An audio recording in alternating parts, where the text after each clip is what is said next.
ಯುದ್ಧದ ಭೀತಿಯಲ್ಲಿದ್ದ ಜಮ್ಮು ಕಾಶ್ಮೀರ ಇದೀಗ ಶಾಂತವಾಗಿದೆ. ಭಾರತ ಪಾಕಿಸ್ತಾನದ ನಡುವೆ ಗಡಿಯಲ್ಲಿ ಸಹಜ ಸ್ಥಿತಿ ನಿರ್ಮಾಣ ಆಗಿದೆ. ಪಾಕ್ ಕದನ ವಿರಾಮ ಉಲ್ಲಂಘನೆ ಮಾಹಿತಿ ಇಲ್ಲ. ಡ್ರೋನು ಶೆಲ್ ದಾಳಿಯ ಬಗ್ಗೆಯೂ ಕೂಡ ವರದಿಯೂ ಆಗಿಲ್ಲ. ಗಡಿಯಲ್ಲಿ ಪಾಕ್ನಿಂದ ಗುಂಡಿನ ದಾಳಿ ನಡೆದಿಲ್ಲ. ಎಲ್ಒಸಿ ಜಮ್ಮು ಕಾಶ್ಮೀರದಲ್ಲಿ ಅಹಿತಕರ ಘಟನೆ ನಡೆದಿಲ್ಲ.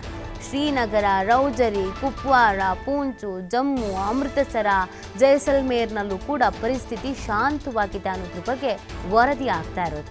15 ದಿನಗಳ ಬಳಿಕ ಸಹಜ ಸ್ಥಿತಿಗೆ ಬರ್ತಾ ಇದೆ ಜನಜೀವನ. ಬರೋಬ್ಬರಿ 15 ದಿನಗಳ ಕಾಲದವರೆಗೂ ಕೂಡ ಆತಂಕದ ವಾತಾವರಣ ನಿರ್ಮಾಣ ಆಗಿದೆ. ನಿನ್ನೆ ರಾತ್ರಿಯೂ ಕೂಡ ಆತಂಕದ ವಾತಾವರಣ ಇತ್ತು.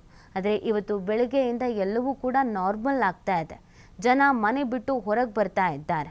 ನಾರ್ಮಲ್ ಆಗಿ ಅಲ್ಲಿ ಹೇಗೆ ನಡೀತಾ ಇತ್ತೋ ಅದೇ ರೀತಿಯಾದಂಥ ಸಿಚುವೇಶನ್ಸ್ ಇದೀಗ ಕಂಡು ಬರ್ತಾ ಇರೋದು. ಯಾಕಂದರೆ ಯಾವುದೇ ದಾಳಿ ಆಗಿದೆ ಅಥವಾ ಗುಂಡಿನ ಶಬ್ದ ಕೇಳ್ತಿದೆ, ಇದು ಯಾವುದ್ರ ಬಗ್ಗೆಯೂ ಕೂಡ ವರದಿ ಆಗಿಲ್ಲ. ಆ ಕಾರಣಕ್ಕಾಗಿ ಇದೀಗ ನಾರ್ಮಲ್ ಸ್ಥಿತಿಯತ್ತ ಜಮ್ಮು ಕಾಶ್ಮೀರ ತೆರಳ್ತಾ ಇದೆ.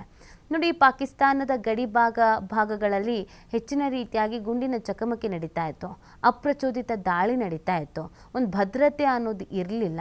ಅದಲ್ಲದೆ ಮನೆಯಿಂದ ಹೊರಗೆ ಬರಬೇಡಿ ಅನ್ನುವಂಥ ಆದೇಶವನ್ನು ಮಾಡಲಾಗಿತ್ತು.